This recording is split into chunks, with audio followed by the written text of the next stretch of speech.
Salam sejahtera saudara yang terkasih dalam Tuhan Yesus Kristus. Ayo tersenyum. Jangan merengut apapun yang terjadi dalam hidup kita. Kita akan merenungkan firman Tuhan dari Lukas 4 ayat 18-19 di masa Paskah hari ini dengan tema agen bagi perubahan. Firman Tuhan, Roh Tuhan ada padaku, karena Ia telah mengurapi aku, untuk menyampaikan kabar baik kepada orang-orang miskin. Ia telah mengutus aku untuk memberitakan pembebasan kepada orang-orang tawanan, dan penglihatan bagi orang-orang buta, untuk membebaskan orang-orang yang tertindas, untuk memberitakan tahun rahmat Tuhan. Saudara-saudara yang terkasih dalam Tuhan Yesus Kristus, Martin Luther, tokoh reformasi gereja, pernah berkata, "In the good we do, we are just little Christ to each other." Yang berarti di tengah pekerjaan yang kita lakukan di dunia ini, kita hanyalah Kristus kecil bagi sesama. Apa artinya perkataan Martin Luther ini? Artinya adalah sebagai pengikut Kristus yang berkarya di dunia ini, kita adalah cerminan Kristus. Perkataan dan perbuatan kita mencerminkan perkataan dan perbuatan Kristus. Jadi dimanapun kita berada, kita melihat seperti Kristus melihat. Tatapan kita, tatapan penuh cinta kasih. Kita mendengar seperti Kristus mendengar. Kita saling mendengarkan dengan penuh cinta kasih. Kita berkata seperti Kristus berkata.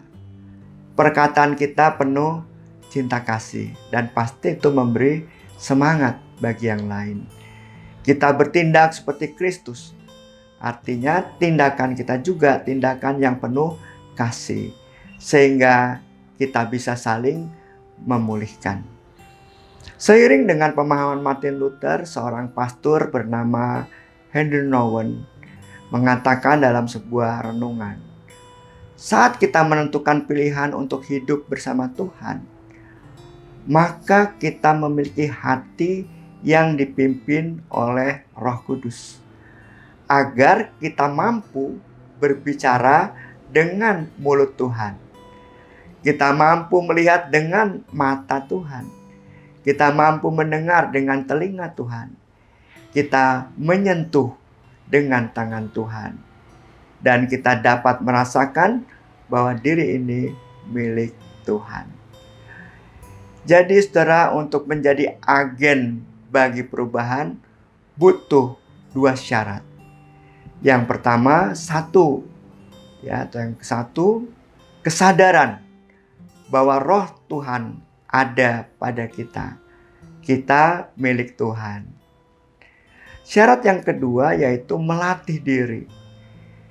Melatih mata kita, sehingga bisa menjadi mata Tuhan yang penuh kasih. Melatih pendengaran kita, sehingga kita bisa mendengar seperti Tuhan yang penuh kasih. Melatih mulut kita supaya kita berbicara seperti Tuhan, berbicara yang penuh kasih. Kita saling membantu dengan niat juga yang penuh kasih. Dengan demikian, kita bisa melakukan perubahan. Dengan demikian, seperti yang Tuhan katakan, kita bisa saling membebaskan, saling memulihkan.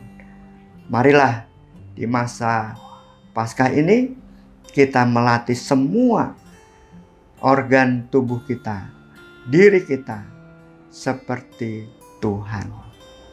Mari kita bersatu dalam doa.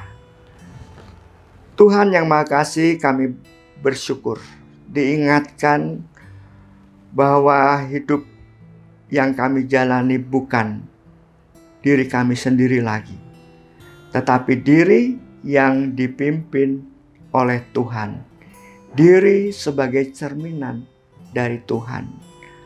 Mampukan kami melatih semua diri kami, ya Tuhan, sehingga apapun yang kami lakukan dengan penuh semangat cinta kasih Tuhan yang besar. Sehingga di tengah keluarga kami bisa melakukan perubahan yang memulihkan, tidak menyakiti satu dengan yang lain. Begitu juga di tengah kehidupan jemaat, kami bisa saling memulihkan, tidak menyalahkan satu dengan yang lain, tidak merasa lebih tinggi dari yang lain, tetapi kami merasa sebagai saudara yang saling mencintai dan mau berkarya bersama bagi Tuhan di tengah kehidupan kami sehari-hari, termasuk di tengah kehidupan masyarakat. Kami berdoa untuk kehidupan bangsa ini Tuhan, supaya semakin hari semakin baik di tengah situasi yang saat ini sedang dilanda kegoncangan karena keputusan-keputusan pemerintah yang dianggap tidak memperhatikan kepentingan rakyat. Kami mau serahkan doa kami ini di dalam tangan kasih Tuhan Yesus Kristus. Amin. Tuhan Yesus memberkati kita semua. Tersenyum, jangan merengut.